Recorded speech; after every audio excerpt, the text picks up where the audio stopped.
Ramazanda dünya özgürüdür. Bizning diniy şuarlarımız bilen dünyanın özgürüşü mümkün mü? Bismillahirrahmanirrahim. Elhamdülillahi Rabbil alemin. Ve salatu ve selamu ala Resulina Muhammedin ve ala alihi ve sahbihi ecma'in. Amma ba'd. Esselamu aleyküm ve rahmetullahi ve berekatuhu. Hürmetli ustazlar ve qarindaşlar, Ramazan Özgürüş İyidir namlıq programımızdan 26. halqısı Ramazanda dünya özgürüdür. Bizning diniy şuarlarımız bilen dünyanın özgürüşü mümkün mü? Şundaq, mümkün. Hazır dünya bir yurtqa o'xshash bo'lib qoldi. Dünya aholisi hozirgacha islom dinini, musulmonlardan ularning dinini mustahkam tutishidan ajablanib, hayron qilyotdi. Ularga muborak Ramazon oyining barkati haqiqati yetdi. Ummatning Alloh taologa yaqinlashish uchun yemak ichmakdan o'zini qandoq tutadiganligini ko'rdi. Ro'zadan iborat bu ibodatda bilinmaydigan bir sir borligini his qildi.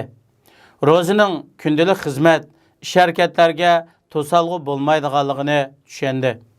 Islom ummati Ramazondami o'xshashla Robbiga bo'ysunib ro'za tutish bilan o'zining kundalik ish harakatlari, turmush yo'llarini qiladi, xizmatlarini o'z yo'lida davomlashtiradi. Ondan yana ro'zada sog'lomlik bo'ladi. Yuqorida bayon qilingandek, nurg'un kasallar ro'za orqali davolanib saqayib ketgan. Ular, ya'ni musulmon bo'lmaganlar, g'arbda bo'lsin yoki sharqda bo'lsin, islom markazlarida musulmonlarning shod-xo'ramlik bilan ro'za tutib iftor qilayotganligi, buning ishlab chiqarish xizmatga hech ta'sir ko'rsatmaganligiga shohid bo'ladi.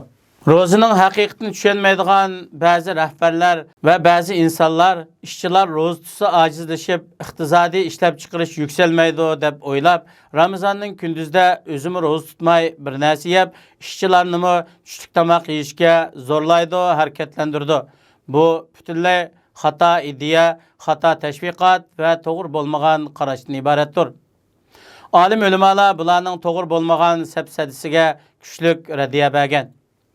Belki ular ro'zini o'zining kasallari bilan tajriba qilib boqqan bo'lsa, bu kasallar ro'za tutib boqqan bo'lsa-edi, ularga ro'za to'g'risidagi o'tkir natijalar ko'rinadi. Garchi isnodi zaif bo'lsa-mu, ammo ma'nosi to'g'ri bo'lgan ro'za tutinglar, salomat bo'lasizlar degan mazmunda hadis bayon qilingan.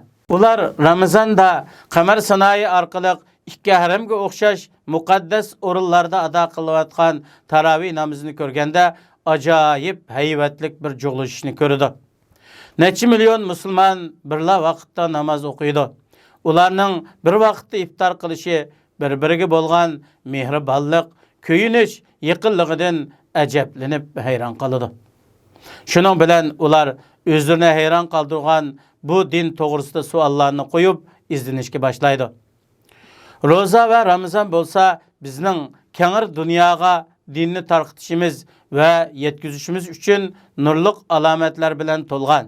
Agar ular bu haqiqiy tushunish nazari bilan qarab, uning shuarlarini tajriba qilib, uningdagi itoatni o'ylanib baqsa edi, boshqacha bo'lardi. Bu bo'lsa-mu baxt saodatning munoridir. Barliq insonlar uchun bo'lgan yaxshi hayotning ochqichidir.